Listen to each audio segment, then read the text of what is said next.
Welcome to our channel. If you want to boost a Facebook post or create an advertisement to reach more people, follow these step-by-step instructions for Facebook advertising. Step 1. Log into your Facebook account and navigate to your Facebook business page. Step 2.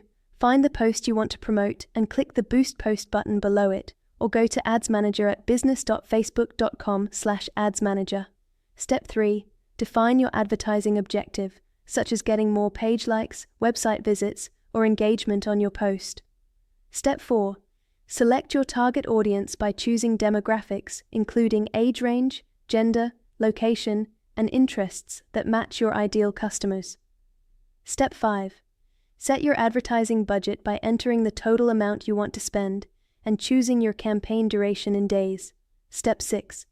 Choose where your ad will appear, such as Facebook Newsfeed, Instagram, or Messenger, or let Facebook automatically place it. Step 7. Preview how your ad will look on different devices and placements to ensure it appears correctly.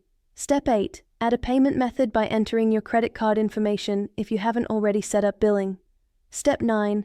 Review all your ad settings including audience, budget, and duration. Then click Boost or Publish to launch your advertisement. Monitor your ad performance through Ads Manager. Don't forget to like this video and subscribe to our channel.